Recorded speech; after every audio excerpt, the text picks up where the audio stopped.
The wind outside the Harbor Mart convenience store rattled the metal sign above the entrance, pushing cold air through the automatic doors every time someone walked in or out. It was already past 7, the kind of winter evening where everything looked a shade darker, and the fluorescent lights inside the store made people's faces look more tired than they already were. Anna stepped inside, holding her 6-year-old daughter, Lily, close against her shoulder. The little girl's breath was warm on Anna's collarbone, her cheeks flushed, her eyelids heavy. A soft cough trembled through her small chest, and Anna instinctively tightened her arms, whispering, "It's okay, sweetheart. Just a few minutes. We'll get something to eat." She forced a smile even though worry had been biting at her since noon.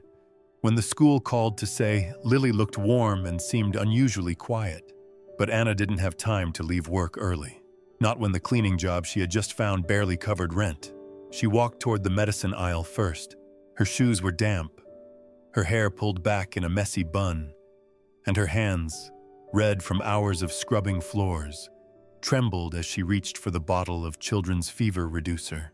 She turned it over, checked the price, $14. Then she slipped her fingers into her coat pocket and pulled out her thin wallet. Inside were a few crumpled bills and a handful of coins. She counted once, then again. $12 total.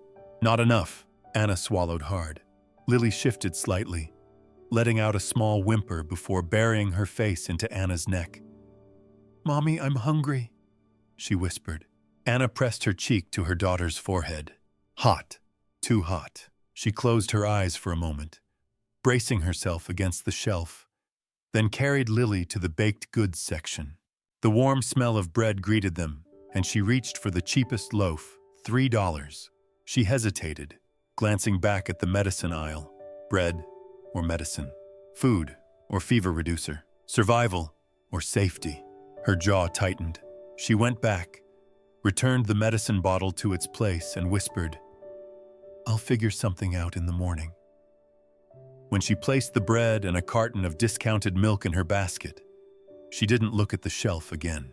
Across the store, Ethan stood behind checkout lane 3, tall, broad-shouldered, with neatly combed brown hair tucked behind one ear. He scanned items with calm, practiced motions, but his eyes drifted toward the woman moving anxiously between aisles, the child clinging to her shoulder. He recognized her immediately. She came in a few times a month, always late, always tired, always careful with how much she spent. Tonight, something was different. Something in the way she kept circling the medicine aisle, placing her hand on her chest as if steadying herself. When she approached the checkout counter, Ethan straightened slightly. "Evening," he said in his gentle, neutral work voice. Anna tried to return a polite smile, but it was weak. She placed the bread and milk on the conveyor, shifting Lily in her arms. The girl coughed again, worse this time, her tiny fingers curling around her mother's jacket. Ethan scanned the items, then his eyes moved to the handful of coins Anna placed on the counter. She pushed them toward him carefully, sorting them one by one, counting under her breath. Her hands shook. He noticed. He also noticed the faint imprint on her sleeve, the kind left by holding a bottle for too long, the kind shaped like the children's fever medicine sold in aisle 3. "Rough night?" he asked softly. Anna avoided his gaze. "She's just a bit tired. Long day." Lily coughed again, and Ethan leaned forward slightly. "Is she okay? She feels warm." Anna's eyes flickered. Fear, pride, embarrassment, all layered in a single glance. "It's nothing. Just needs rest." Ethan didn't press. He simply nodded and handed her the bag with both items, making sure the milk was still slightly warm from the heater by the register. "Take care," he said. Anna murmured a thank you, then hurried toward the doors. Ethan watched as she adjusted the small broken umbrella she carried. Wind pushed against her immediately, and she struggled to hold Lily, balance the grocery bag, and keep the umbrella from flipping inside out. Something about the way she bent her body around her child, shielding her from everything, made Ethan's chest tighten. As the doors slid shut behind her, he glanced toward aisle 3. The bottle of medicine sat crooked on the shelf, exactly where she had placed it back. A quiet realization settled over him. She hadn't chosen bread because she wanted to. She'd chosen it because she had no other choice. A choice no parent should have to make. Ethan stood still for a few seconds after the automatic doors closed behind Anna, as if the wind that swept her out had pulled something inside him along with it. He glanced down the length of the nearly empty store. The floor cleaners hummed faintly in the distance, and the overhead lights flickered in tired rhythms. His coworker, Sarah, called to him from aisle 6. "You good, Ethan?" He nodded, trying to mask the heaviness sitting suddenly on his chest. "Yeah, just need a minute." He tapped his badge, signaling for a temporary break, and Sarah stepped behind the register without asking questions. Ethan wasn't the type to disappear unless he had a reason. As soon as he stepped outside, the cold night slapped him sharply. The wind cut through his thin work jacket, but the discomfort only sharpened his focus. Anna was a few dozen yards ahead, walking down the dim sidewalk with her head bowed against the gusts, one hand juggling the broken umbrella, the other cradling Lily protectively. The grocery bag swung gently with each step, the loaf of bread visible through the thin plastic. "Hannah!" he called, raising his voice over the sound of rustling wind. She slowed and turned, her expression cautious and surprised. He jogged toward her, shoes splashing through shallow puddles. "I didn't mean to scare you," he said, catching his breath. "I just wanted to check if you're both all right." Anna shifted Lily slightly into her other arm. "We're fine," she said, managing a small smile that didn't reach her eyes. "Just need to get home." Lily whimpered against her shoulder, her fingers gripping the collar of Anna's coat. Ethan studied the child's face, too pale under the flush of fever, eyelids heavy, breathing quickened. "She doesn't look fine," he murmured before catching himself, softening his tone. "I mean, are you sure she isn't burning up?" Anna attempted a reassuring chuckle. "It's just a little fever. She'll be okay once I get her into bed." But her voice wavered. A gust of wind nearly flipped the broken umbrella inside out, and Anna wrestled with it while still holding her daughter. Ethan stepped closer, instinctively reaching out. "Here, let me help." She pulled the umbrella back toward herself, shaking her head. "No, really, we're used to it." He noticed how her hand trembled as she said it. Not used to it, just forced to accept it. He swallowed and reached into his jacket pocket, pulling out a bottle of warm water he had grabbed from the shelf moments earlier, and a small packet of tissues. "At least take this," he said gently. "Warm water might help her throat."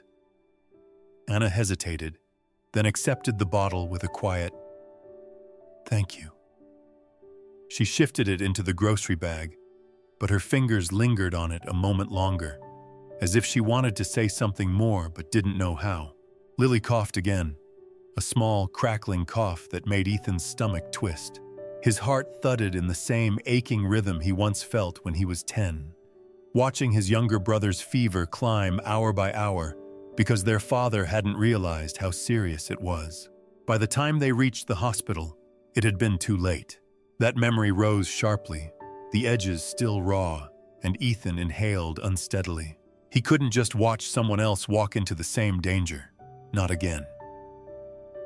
"Look," he said, trying to keep his tone steady, "I don't want to overstep, but if Lily's fever is high, she might need more than rest." Anna glanced down, nudging her cheek against Lily's hair. "I know," she whispered. I can't worry her more right now." Her meaning was clear. She couldn't afford a doctor. She couldn't afford medicine. She couldn't afford any more fear. Ethan nodded slowly. "I understand." But his eyes told her he didn't believe for a second that they were safe walking home like this. Anna adjusted her grip on her daughter. "Thank you for the water." "Really? But we should get going." She turned, taking a step. Ethan stood frozen for half a second. torn between respecting her boundaries and the gnawing instinct that something was very, very wrong. Then he reached into his pocket and pulled out his phone. He glanced once more at the small figure curled against Anna's shoulder, her head bobbing weakly as they moved farther away. He murmured to himself, "I'm not losing another child to a fever." His thumb hovered only a moment before pressing a familiar contact. "Claire," he said the moment she answered, his voice tight. "I need help.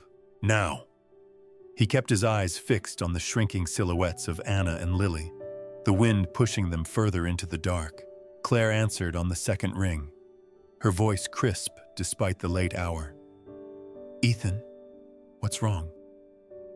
He kept his eyes locked on Anna and Lily as they continued down the dim street, the wind tugging at Anna's coat, the grocery bag bouncing lightly against her leg. "It's the little girl I mentioned earlier," he said quickly. "Lily, she's burning up. The mom, she didn't buy medicine. She didn't have enough." Claire inhaled sharply. How high did she look? He thought of Lily's flushed cheeks, the dullness in her eyes, the weak way she clung to her mother. "High, too high. She can barely keep her head up." Claire didn't hesitate. "Ethan, a child with a fever that intense can deteriorate fast. It could turn dangerous without medication. You can't ignore this."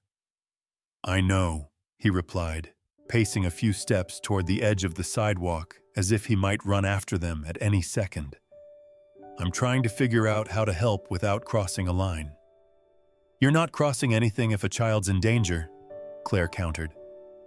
"Do you know where they live?" Ethan hesitated. "She used a Harbor Mart rewards card at checkout. I can check her address from the customer database." "Then do it," Claire said firmly. "And Ethan, if you go there and the fever is worse than you think, call 911 immediately. Don't wait." He nodded, even though she couldn't see him. "Okay, I'll update you." He hung up and immediately opened the store's internal app. His breath fogged in the cold air as he typed Anna's last name, fingers trembling with urgency and with something heavier. Fear he hadn't felt in years. The address appeared, Willow Court Apartments. He pictured the rundown building a few blocks east, the one with dim stairwells and peeling paint. His chest tightened. Without wasting a second, he jogged back into the store. Sarah glanced up from the register, confused. "Everything all right?" "I need to go check on someone," he said quickly, grabbing a small bag and rushing down the aisles. He picked up children's fever reducer, instant oatmeal cups, a small pack of washcloths, and a bottle of electrolyte drink. Sarah blinked. "Are you doing a house call?" Ethan forced a half smile. "Something like that." He didn't stay long enough for more questions. Minutes later, he was back in his car, engine humming as he navigated the narrow streets toward Willow Court. The windshield wipers squeaked over light drizzle. He gripped the wheel tighter. His mind flashed back. His younger brother half asleep on the living room couch years ago. Cheeks bright red, breathing shallow, their father insisting it was just a cold. The helplessness of watching the fever rise. The panic when his brother stopped responding. The frantic rush to the hospital that came too late. The memory pressed on him now like an old bruise. "Not again," he whispered. "Not another kid." When he reached the building, he spotted Anna immediately. She was climbing the concrete steps carefully, holding Lily close. The girl's head lolled slightly, as if she couldn't keep it up anymore. Anna paused midway to adjust her grip, exhaustion weighing down her shoulders. Ethan got out of his car, the cold air biting at his face as he approached. He didn't want to startle her, so he called gently from a distance. "Anna?" She froze, slowly turning around. Her eyes widened when she saw him walking toward her with a grocery bag of supplies. Why are you here?" she stammered. Her hand tightened around Lily as if shielding her. "I know this looks strange," he said carefully, stopping a few steps away to give her space. "But I'm worried about Lily. I called my manager. She works with a community health group. She said a fever like hers can be dangerous if it's not treated tonight." Anna's lips parted, her breath unsteady. She looked down at her daughter, then back at Ethan. "I can't pay for a doctor," she whispered, voice breaking. "I can barely pay rent. I was hoping she'd sleep and feel better in the morning." Ethan lifted the bag slightly. "I brought medicine and warm washcloths and something light for her to eat before taking it." Anna blinked quickly, tears gathering before she shook her head. "I don't understand. Why would you do this?" "Because your little girl is sick," Ethan said simply. "And because no parent should be alone in a moment like this." His voice trembled, revealing more truth than he intended. Anna stood still for several long seconds. Then Lily whimpered softly, her small hand loosening its grip as if she didn't have strength left. Panic flickered across Anna's features. She stepped aside and pushed the apartment building door open. "Come in," she whispered. "Please." Ethan followed her inside, the dim hallway swallowing them in shadows as the weight of the night shifted, because for the first time, Anna was no longer facing it alone. The hallway inside Willow Court Apartments smelled faintly of damp carpet and old paint, a mix of neglect and cold air slipping through cracked windows. Anna led the way, her steps hurried but careful as she shifted Lily's weight in her arms. The little girl's head lolled against her mother's shoulder, her cheeks flushed a deep, frightening red. Ethan followed close behind, clutching the bag of supplies, his breath tight with worry. When Anna unlocked her apartment door, the hinges squeaked, revealing a small room lit by a single dim lamp on the kitchen counter. The walls were thin, the air chilly, and an electric heater in the corner buzzed weakly. A thin blanket was already spread out on the old sofa, where Anna must have tried earlier to make Lily comfortable. "Put her down here," Ethan said softly. Anna nodded and settled Lily onto the blanket.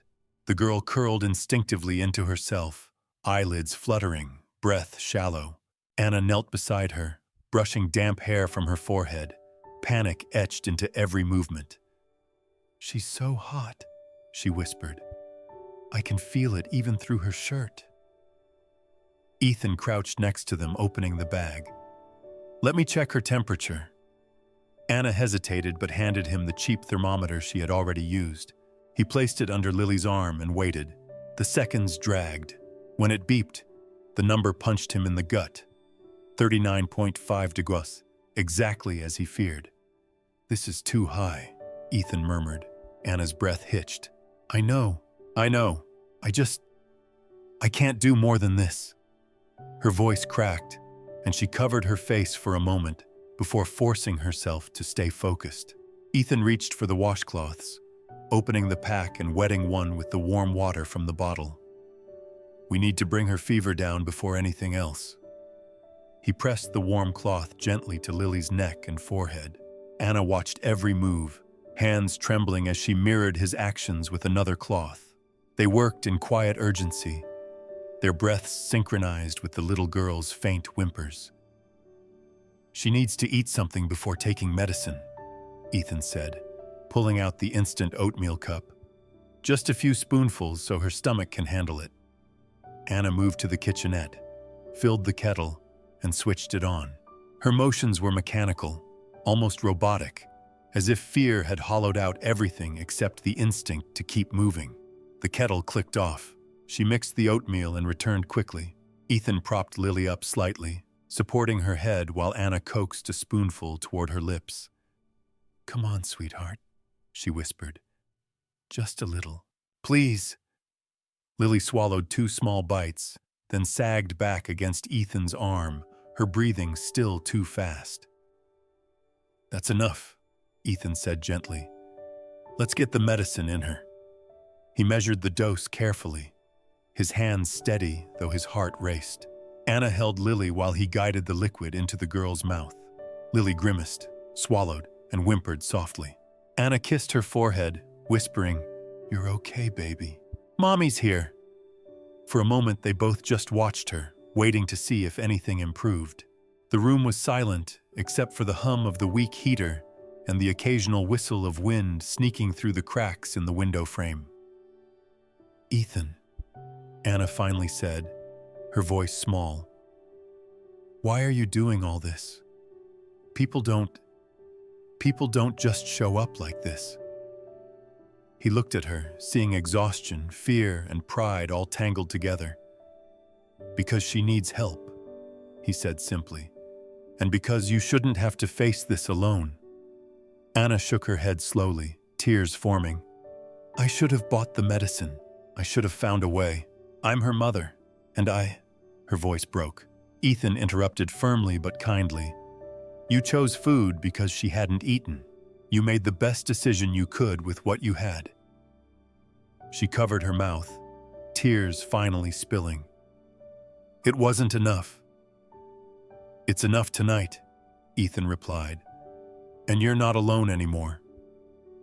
Lily's breathing eased a little as the medicine began to work, but her temperature was still dangerously high. Ethan pulled out his phone and called Claire again, putting her on speaker.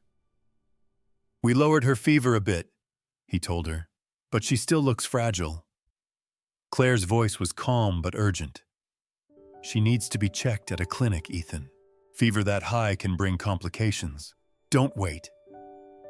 Anna looked terrified. I can't afford that. Ethan met her eyes, steady and sure. There's a new medical assistance fund. It covers emergencies. Completely.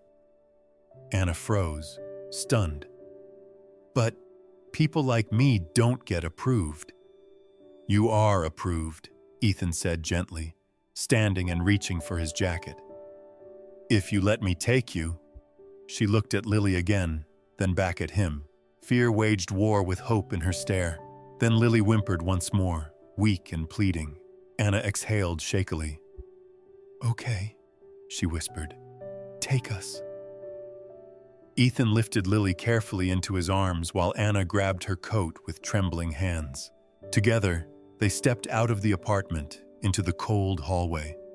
A frightened mother, a fading child, and a man determined not to let history repeat itself. The night air outside the apartment felt sharper as they hurried toward Ethan's car, Anna clutching her coat tightly while Ethan carried Lily in his arms. The little girl's head rested limply against his chest, and every shallow breath she took pushed Ethan to move faster. He opened the back door gently, laying Lily across the seat and buckling her in with careful hands. Anna climbed in beside her daughter, stroking her hair as she murmured, Hang on, sweetheart. We're almost there. Ethan slid behind the wheel, started the engine, and pulled out of the parking lot, the streetlights casting fleeting beams across their faces. His phone buzzed in the cup holder. Claire calling. He switched to speaker. We're in the car now, he said, keeping his voice level but tight. Good, Claire replied. The clinic on Harbor Way is still open. I called ahead. They'll expect you. And Ethan? Yeah? Make sure Anna knows she's fully covered. Anna looked up, confused. Covered? What does that mean? Ethan didn't answer yet. He focused on the road, eyes fixed forward, as if gathering the right words. Claire continued instead, her tone warm and steady. Anna, Harbor Mart recently partnered with Warm Hands Project to create an emergency medical fund. It exists for situations exactly like yours. It pays for urgent care, medication, tests, everything. Anna stared at the phone as if it were speaking a foreign language. But I'm not part of any program. I didn't sign up for anything. You don't need to, Claire assured.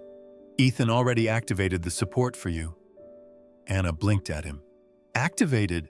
How? Why? Ethan glanced at her through the rearview mirror. Because you needed it, he said simply. And because Lily deserves care, not another night of risk. The car turned onto Harbor Way, passing dark storefronts and the glow of a late-night bakery. Anna absorbed the words slowly. her fingers trembling as they brushed hair from Lily's forehead. "But how could you approve something like that?" Ethan exhaled, gripping the wheel a little tighter. He hadn't planned for the truth to come out tonight. Not this way. Not under emergency headlights. But now there was no avoiding it. "Anna," he began, his voice low. "I'm not just a cashier." She looked up sharply. "What?" "I work as a cashier, yes, but that's not the whole story." Silence filled the car. Even the hum of the heater seemed to fade. "I'm part of the Heartwarming leadership," Ethan said carefully. "My family owns the company. For the last year, I've been working undercover in different branches to understand what customers and employees face every day. Willow Court's store is one of my rotations." Anna stared at him, stunned, mouth parting, but no words forming. She looked down at Lily, then back at Ethan. "So you're some kind of manager?" Ethan huffed a soft, embarrassed laugh. "Something like that. But it doesn't matter what title I have. Tonight, I'm just someone who didn't want to watch a child suffer because her mom didn't have $14. A fragile quiet settled over the car. Anna blinked rapidly, absorbing everything. Shock, disbelief, even a flicker of embarrassment flashed through her expression. "All this time, I thought you were just being kind, just helping because—" She cut herself off, unsure how to finish. Ethan kept his eyes on the road. "I was helping because it was the right thing. My last name or my job doesn't make that any different." The clinic's illuminated sign appeared in the distance, glowing like a small island of hope in the dark. When Ethan parked, he opened the back door immediately, lifting Lily again with careful arms. She stirred faintly at the change in temperature, her feverish mumble tightening Anna's throat. Inside, a nurse hurried toward them. "This must be Lily. Right this way." Anna followed as Ethan carried her down the hallway. They settled Lily into an exam room, where the nurse checked vitals while a doctor prepared supplies. "You made it just in time," the doctor said after a quick evaluation. "She's dehydrated and her fever is high, but since she already took medicine and you brought her in, we can manage it. Another few hours, and this could have turned serious." The words struck Anna like a blow. Her knees trembled. She sat down heavily on a chair, covering her mouth as tears spilled. "I almost waited," she whispered, voice breaking. "I almost waited till morning." Ethan moved closer, placing a steady hand on the back of her chair without touching her directly. "But you didn't," he murmured. "You opened the door. You said yes." The nurse returned with paperwork, explaining the treatment plan, fluids, fever monitoring, possible tests. Anna reached instinctively for her purse, panic rising again. I don't have enough to—" "Anna," Ethan interrupted gently. "It's covered. All of it. Through the same fund Claire mentioned." She looked at him, tears still pooling in her eyes. "I don't even know how to thank you." Ethan shook his head. "You don't owe me anything. Let's just get Lily well." Lily stirred slightly, turning her head toward her mother's voice. Anna leaned forward, brushing her fingers across her daughter's tiny hand. "Mommy's here. You're safe, baby." Safe because someone she barely knew refused to walk away. The morning after Lily's treatment, sunlight filtered softly through the clinic's thin curtains, washing the room in pale gold. The fever had broken sometime near dawn, and Lily finally slept with her breathing steady, her cheeks no longer burning but warm in a healthy, hopeful way. Anna sat beside her daughter's bed, still holding her hand as if anchoring herself to the relief she felt. Her eyes were tired from a night without sleep, but for the first time in days, the exhaustion came with a sense of safety instead of fear. Ethan entered quietly with 2 cups of tea, offering one to Anna. "How's she doing?" he asked, keeping his voice low. Anna looked up, her expression softening. "Better. She hasn't coughed in a while. The doctor said she can go home later today." Ethan nodded, glancing at the little girl curled beneath the thin blanket. Good. That's good. There was a stillness then, a moment of quiet where the unspoken gratitude between them settled like something fragile and important. Later that morning, the clinic nurse returned with discharge papers and a follow-up plan. All expenses were marked as paid by the Warm Hands Emergency Medical Fund. Even the additional medication Lily would need for the next several days was covered. Anna stared at the paperwork, the words blurring for a moment. "I don't know how to repay any of this," she murmured. "It feels like more than I could ever deserve." Ethan shook his head. "It's not about deserving, Anna. It's about support. You don't have to do everything alone." She held his gaze for a long second before looking back at Lily, brushing the girl's hair gently. The truth was, she didn't remember the last time anyone had said something like that to her. A few days passed.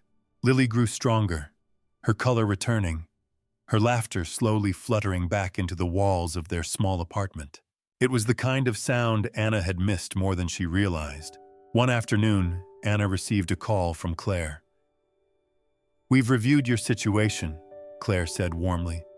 "We'd like to open a long-term support file for you and Lily. Food vouchers, basic medication coverage, and assistance with part-time employment, if you're interested." Anna nearly dropped her phone. "Part-time employment?" "At Harbor Mart," Claire clarified. "They need someone responsible at the stocking department. Hours are flexible, and it lines up with Lily's school schedule." Anna pressed a hand over her mouth, overwhelmed. Yes, I'm definitely interested." "Great," Claire said. "Come by tomorrow for onboarding." And just like that, the ground beneath her life shifted, slowly, gently, but undeniably towards steadier earth. The next morning, Anna arrived at Harbor Mart wearing her cleanest jeans and a plain sweater. Ethan greeted her near the employee entrance. "Nervous?" he asked with a small smile. "Terrified," she admitted. "You'll be fine." "Really?" Anna received her badge, a quick orientation, and a tour of the back storage area. Much of the job involved restocking shelves, organizing inventory, and assisting around the store when needed. It was physical but manageable, and the steady income felt almost surreal. During her break, she wandered quietly down the snack aisle when a familiar set of footsteps stopped near her. Lily ran toward her with a shy smile, having come straight from school. Ethan stood behind her, hands in his pockets. "I hope it's okay," he said. "She wanted to surprise you." Anna laughed softly. "Of course it's okay." Lily held up a small sticker shaped like a tiny loaf of bread. "Look, Mommy, Mr. Ethan gave me this." Anna raised an eyebrow playfully. "Another one?" Lily nodded proudly. "It's our secret symbol." Ethan chuckled. She insisted. The little girl continued chattering, then hopped off toward a nearby display. While she explored, Anna turned to Ethan. "She adores you," she said quietly. "Kids know when someone is safe." Ethan's expression softened. "I'm glad she's doing better." Anna hesitated, fingers grazing the edge of a shelf. "I've been wanting to say thank you, not just for the clinic, for everything. I didn't know people still helped like this." "People do," Ethan replied gently. "Sometimes they just don't know how to step in, and sometimes they've lived through moments that make them recognize danger faster." He didn't elaborate, but she sensed what he meant. The shadow in his eyes when he first saw Lily struggling, the urgency he carried. He'd lost someone once. She didn't ask more. Instead, she simply nodded. Days blended into a calmer rhythm. Anna worked her shifts. Lily recovered fully. And Ethan kept his distance just enough to give her space, though he was always nearby if she needed guidance or reassurance. Then, one mild afternoon, as Lily showed Ethan a drawing she'd made of the three of them standing outside Harbor Mart, Anna felt something warm stir in her chest. Not romance, not yet, but the unfamiliar comfort of not being alone in the world. A week later, the small community hall beside Harbor Mart buzzed with soft conversation, folding chairs creaking as neighbors found their seats. Posters for Warm Hands Project hung along the walls, each one printed with simple messages. Support, dignity, no one alone. Anna stood near the entrance holding Lily's hand, her heart fluttering as people slowly filled the room. She had never been to a meeting like this, much less spoken at one. Lily tugged at her sleeve. "Mommy, you're squeezing my hand too much." Anna blinked and eased her grip. "Sorry, honey. I'm just a little nervous." Ethan appeared a moment later, dressed simply in a dark sweater, carrying a bundle of programs. "You made it," he said with a warm smile. "Claire's almost ready to start. She'll call you near the middle." Anna exhaled shakily. "Are you sure they need to hear this? My story isn't extraordinary. It's just life." "It's real," Ethan replied. "And sometimes real stories change more than big speeches." Before she could answer, Claire stepped onto the small platform at the front of the room and tapped the microphone. Conversations faded. "Good evening, everyone," she began. "Thank you for joining us as we celebrate the launch of the Emergency Support Fund. Tonight, we want to show how quickly one act of care can change someone's path." She glanced toward Anna with a gentle nod. "We'll share an example of that shortly." Anna's stomach tightened. She could feel her pulse in her ears. Lily squeezed her fingers. "You'll do great, Mommy," she whispered. Claire spoke a bit more about the fund, how it had already assisted 3 families in the community, how it aimed to ensure no one had to choose between food and medicine again. Then she called softly, "Anna Jensen." Her name echoed like a bell rung too forcefully. Ethan gave her a reassuring nod. Lily whispered, "I'm right here." Gathering her courage like thin threads, Anna walked to the platform. The microphone felt heavier than expected. The faces in the room blurred for a moment. Neighbors she'd passed on sidewalks, customers from the store, parents she'd seen at the schoolyard. She took a deep breath. "My name is Anna," she began. Her voice trembled, but she kept going. "I'm a single mom. Last week, my daughter Lily had a very high fever." The room quieted even further, a hush of empathy settling in. "I had $12, she continued, her eyes lowering. "Enough for either a loaf of bread and milk or the medicine she needed. I chose the food because she hadn't eaten and because I thought maybe the fever wasn't that bad." A lump rose in her throat. She swallowed hard. But it was bad, and it could have gotten worse. She glanced toward Ethan subconsciously. He stood in the back row, hands clasped, expression calm but full of encouragement. A cashier at Harbor Mart, someone who didn't owe me anything, noticed something was wrong. He didn't judge me. He didn't look down on me. He just saw a child who needed help. Murmurs drifted softly through the room, not of gossip, but of recognition, of understanding the fragile line many families walked. He came to my apartment with medicine and food, and when that wasn't enough, he made sure we got to a clinic. The new fund covered everything. It saved my daughter's health. It saved me from feeling like I'd failed her. Her eyes shined, but she didn't look away. "I'm working now.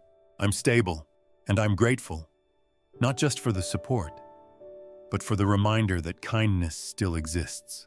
That sometimes, when we're at our lowest, someone shows up." She stepped back from the microphone. Silence held for one suspended beat. Then applause rose, warm, long, sincere.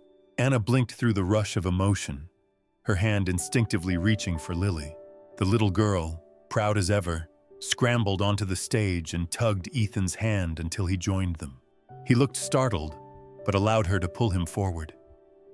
"Mommy forgot something," Lily announced into the microphone, her small voice brightening the room. She opened her backpack and held up a tiny bread-shaped sculpture made of clay, slightly lopsided but crafted with care. "This is for Mr. Ethan, because Mom picked bread that night, but he made sure she didn't have to choose anymore." A tender laugh rippled through the hall, followed by deeper applause. Ethan knelt so the girl could place the clay bread in his hand. His eyes softened, his voice hushed. "Thank you, Lily. I'll keep it safe." Anna met his gaze, her own eyes warm, full of something unspoken, gratitude, trust, maybe the beginnings of hope. After the meeting, they stepped outside. The street was quiet, the air crisp but gentle. For the first time in a long time, the night didn't feel heavy. Lily skipped ahead, humming to herself as the glow of street lamps puddled gold around her feet. Anna and Ethan walked side by side, not touching, not rushing, simply sharing the same space. "Thank you," Anna said softly, "for everything." "You don't need to thank me anymore," Ethan replied. "Just let this be a new beginning for both of you." Anna looked at him, truly looked, and something inside her settled. They continued down the sidewalk, the world calm around them, the future no longer framed by fear but by possibility. And in the quiet of that walk, a new door opened.